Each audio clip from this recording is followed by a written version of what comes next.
don't quit when shit gets tough. He keep pushing. That's what men do. Bist du nicht geflogen? 𝐀𝐃𝐑𝐄𝐍𝐀𝐋𝐈𝐍𝐄! Bist du nicht geflogen? 𝐀𝐃𝐑𝐄𝐍𝐀𝐋𝐈𝐍𝐄! 𝐀𝐃𝐑𝐄𝐑𝐄𝐍𝐀𝐋𝐈𝐍𝐄!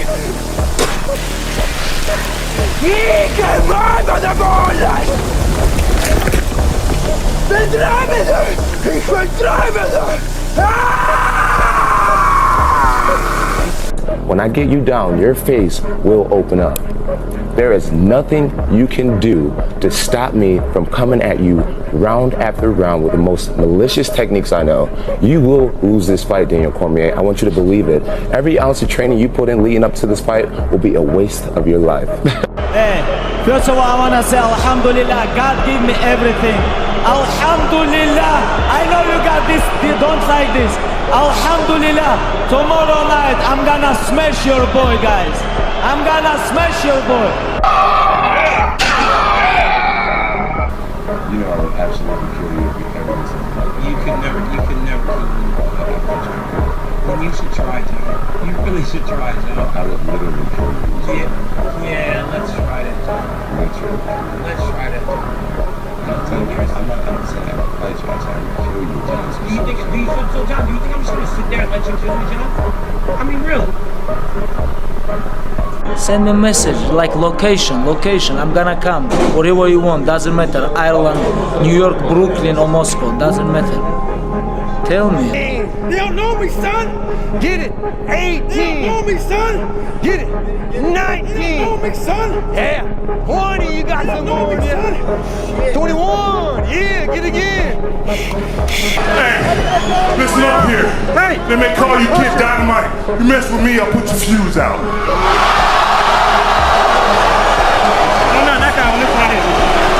Sign the contract, big boy. Sign the contract. Human. Squeeze it. Come on, squeeze. Resist. More. Kill me. More. One up. Squeeze it. Come on, up. Squeeze. Harder. Yeah. Resist. Through hypnosis and hypnotherapy, Good. 22. Who's gonna carry the boats and the logs? That's you, buddy. Come on, 23. Come on, 24. One more, David. Who's one more gonna carry the boats? You're gonna do it. You're gonna do it. You're gonna do it. You did it. I was gonna rip his heart out. I'm the best ever. I'm the most brutal and vicious and most ruthless champion there's ever been. There's no one can stop me. Lynx is a conqueror. No, I'm Alexander. He's no Alexander. I'm the best ever. There's never been anybody as ruthless. I'm Sonny Liston. I'm Jack Dempsey. There's no one like me. I'm from Nairclaw. There's no one that can match me. My style is impetuous. My defense is impregnable. And I'm just ferocious. I want your heart. I want to eat his children. Praise be to Allah. Are you saying now, Mike? You all doubted me, so I couldn't do it. The all said I couldn't do it. Look at me now. Look at me. Pound for pound. Headshot dead. That's it. You didn't think so. Lose. I don't lose. I win. I win. I'm a lawyer. That's my job. That's what I do. Everything that you're worried about is going to be gone like that. The people that are criticizing you, they're going to be gone, you're going to be gone. All this hand-wringing worry and concern over how are people viewing me, and someone said something bad about me and you get so upset about it, is wasted time and energy. Marcus Aurelius says your only focus should be on getting better at what you're doing. Focus on what you're doing, get better at what you're doing. Everything else is a complete waste of time. But it's like, oh, do you want to do this or not? Which is what I think a lot of it boils down to. Do you actually want to do this or not? Do you actually want to do this or not? Because if you actually want to do it, what's going to stop you? Nothing. And if you don't really want to do it, what's going to stop you? Just about anything that comes up. Just about any obstacle that gets in your way becomes an excuse. It becomes a reason, it becomes a rationale for not proceeding down that path. The humbling reality that I'm not special, and if you want to be good at anything, you have to work really hard. And if you want to be the best in the world at something, like I do, I want to build robots better than anybody else in the world. Or whether that's knitting or yodeling, anything, you have to work. But you have to work harder than anyone else in the world. The most important quality or characteristic that you can develop for happiness and success is to be unstoppable yourself. Is to think of yourself as unstoppable. And you know how you become unstoppable? It's by the basic psychological behavioral development principle of simply saying it to yourself. Because whatever you say to yourself and believe over and over again, you start to believe as a reality. You start to walk it and talk it and act it. So what you say is, I am unstoppable. I'm unstoppable. I'm unstoppable. I don't care what it is. I'm unstoppable. Nothing will stop me. The greatest of all qualities to guarantee success is the absolute willingness to go at anything and refuse to stop until you achieve it. And you know something? The statistics show that 95% of the goals that you set for yourself, you will achieve if you refuse to quit. So the starting point is just to simply say, I am unstoppable. I now see anything is possible and that you could train for anything. There's nothing you can't do. You can't be the best in the world at something, but you can be a lot better than you are at anything you want to put the time into learning, whatever it is. You could do anything. And that's a great, inspiring feeling. And I feel like I bring that into the art where I already had great confidence, but even more so, I now know anything is possible at any time. Wow. Just if you have to do the work. So the big thing is know that if you have big goals and big dreams, along the way, failure is going to happen. So how fast do you get up from that? And you got to teach yourself that. But the biggest key to success in anything you do is you got to have an unlimited supply of you. This drive and passion, and it may come from nothing. Like for me, there was no passion, no drive, no nothing. But I had this fire that I'm going to be somebody. And it has to be there because on all those bad days and all those days you don't want to do you have to be your own motivator, your own coach, your own trainer, your own everything. So to do that, you have to come into work, and work is whatever your work may be, ready to go. And what that means is you may have failed miserably yesterday, but you come to work like, people like, man, you just lost everything. How the hell are you just damn motivated? Because this is what it takes. So when you're obsessed with something, it doesn't require discipline because you can't wait to do it again. Discipline, Mike Tyson said best. It was a real calling for you. Mike Tyson said best. He said, discipline is doing something you hate, but doing it like you love it. It's easy to give up. You know, Hell it's yeah. easy. It's the easiest thing in the world to do. I'm done. I ain't going. I ain't gonna keep going. Yeah, I don't feel like going to work. I'm done. Yeah, man. It's easy. It's very easy. But what's hard is going, yo, yesterday I got nothing from working as hard as I could. Nothing happened from that. I'm gonna do the same thing again today, but I'm gonna try to go harder. That's the hardest thing in the world. To get up every day and give 100% and be in the same position that you were each day, but mentally know that you're trying and trying and trying. That's a real grind. Yeah. I don't care how good you are in anything. You don't have discipline, you ain't nobody. Right. You're nothing without discipline. Because you give up under the slightest struggle without discipline. 100%. I mean, discipline is doing what you hate to do, but do it like you love it. Doing what you hate to do, but do it like you love it. That is a great quote. Mm-hmm. And if you can do that, you can be successful in anything. You know, you normally are. If you do the work, you work hard enough, dreams come true. You know that, we all know that. But hopefully what you get from tonight is the understanding that those times when you get up early and you work hard, those times when you stay up late and you work hard, those times when you don't feel like working, you're too tired, you don't want to push yourself, but you do it anyway. That is actually the dream. That's the dream. It's not the destination, it's the journey. And if you guys can understand that, then what you'll see happen is that you won't accomplish your dreams. Your dreams won't come true. Something greater will. I became obsessed. With being the baddest that God ever created. Am I that? I don't care. I believe it. And I was trying to tell him, once you become obsessed with something, it's okay to be unbalanced for a while. It's okay. Don't be all this stuff people say, you gotta be balanced. To be the best in the world at what you do. It's not about being a Navy SEAL, people. The best at what you do, you have to be unbalanced to find every bit of energy and strength that you have to pull it off. Then you get balanced once you become great. What do you do on the days when you're just not feeling it? Those days. Those days when I'm tired or worn out or just basically sick of the grind. What do I do on those days? I go anyways. I get it done, even if I'm just going through the motions. I go through the motions. I don't really want to work out. I work out. I really don't want to hammer on a project.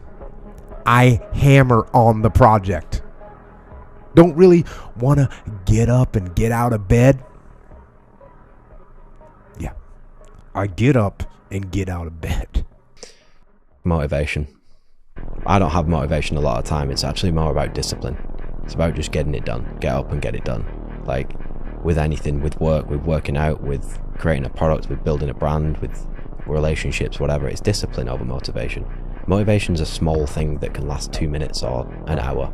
Motivation can come from listening to a song on your iPod. If you've got discipline, you're willing to do it every single day of your life. And knowing that it's going to take so long to do it, you just get up and do it. You don't even think about motivation. I think a lot of entrepreneurship and even personal growth is training yourself on how you respond to hard. Because in the early days, hard was, ooh, stop.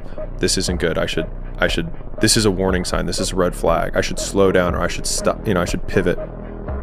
But the more I think about it as a competitive landscape, as I'm clear on what this path is supposed to look like, and these rocks and these dragons are things that I'm going to have to slay along the way to get the princess or get the treasure, I get happier about the harder it is because I know that no one else will follow. It's a selection effect. And I think if you can shift from this is hard to no one else will be able to do this, then it flips from being this thing that you're like, oh, poor me, to oh, poor everyone else who's going to have to try. Yeah. And I think that is so much more motivating as a frame for the exact same circumstance. My competitiveness inside was like, no, I'm gonna do something in the next 20 years that is better than these last 20. You might not understand that. I'm doing that, you know. So the competitiveness kicks in. The odds were stacked against me. I won anyway, because I win. You won because Edward Darby came forward. You got lucky. Guys like you always think other people get lucky. I don't get lucky. I make my own luck. And in this case, it's bleeding you dry. Right there. Play to win. Don't play to avoid loss, because the things you fear, the things that's going to happen to you. Set that target on something positive. Work for it. Expect it. Bobby Knight at Indiana University says the will to win is nothing without the will to prepare to win. See, everybody wants to win, but are you willing to prepare to win? One of the major points I often make is what you do off the job determines how far you go on the job. If you pan it down here, you see it's about 3 o'clock in the morning and there's not a car or a person in sight. If you pan over here, it's the same thing. Not a car or a person in sight. People want to know where I find my strength at, where I get my strength. I get it from a lot of places, but right now, this morning, I'm getting it from, there's not a mug that's up. There's not a car, there's not a person. Everybody's in their bed, sleep, dreading that it's a Monday, hate it's a Monday. And I'm loving it. I'm loving that. Where everybody's getting weaker, I'm getting stronger. It's not about the running, the swimming, the push-ups, the sit-ups. It's about what those things do for your mentality. You don't get better on the daggone couch. You get better by coming out here and getting the after it every daggone day. Stay hard. Trained hard. Because it's what I do, it's what I enjoy, I love it. You take that away from me, you may as well just handicap me completely. Do you have to do it as well? No, I don't have to, but I love it. I don't understand why any man would not want to go to the gym and train. I don't get that. To feel better. You feel good, yeah. You feel fantastic. Best feeling in the world is when you've done a good training session and you've finished and you're going for a shower and a breakfast. Best time of the day as well, early in the morning for me. According to all aerodynamic laws, the bumblebee cannot fly because its body weight is not in the right proportion to its wingspan. But ignoring these laws, the bee flies anyway. And Muhammad Ali worked his butt off. And I saw it firsthand. And I remember that there was a sports writer that was there in the gym when he was working out and he was doing sit-ups. And they asked him, how many sit-ups do you do? And he said, I don't start counting until it hurts. Now think about that. He doesn't start counting his sit-ups until he feels pain. That's when he starts counting. That is working hard. And so you can't get around the hard work. It doesn't matter who it is.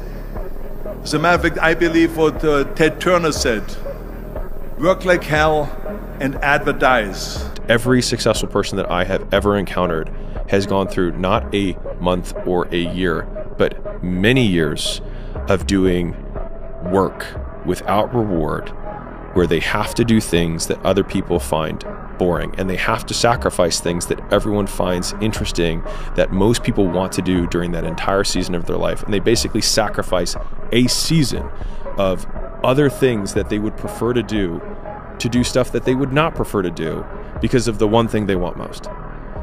Whether you like it or not, from the time you wake up to the time you go to bed, a lot of us are at war with ourselves. And within that war, you have several battles. Those battles are basically choices. No, I'm not talking about a war that you might find in the Coliseum. I'm talking about a war that's in your brain.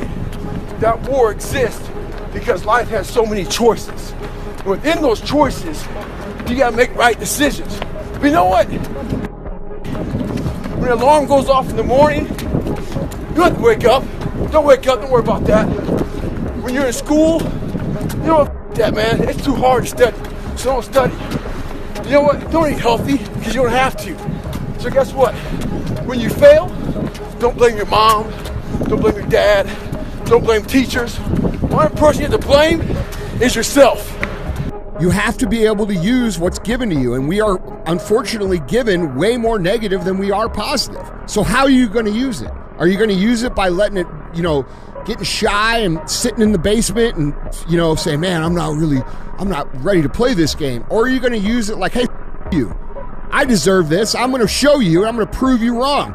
And then in 5-10 years, you're going to walk in the room and all those people that doubted you, all those people that said negative to you, all those people that made jokes to you, all those people that rolled their eyes at you, they're all going to tell you how proud they are. I always believed in you. Yeah, I remember, and you'll remember too, every single person that ever said negative things to me. I remember all of them, and I remember the exact moment when they came back around and they said, oh, I'm so proud of you. And you know what's funny?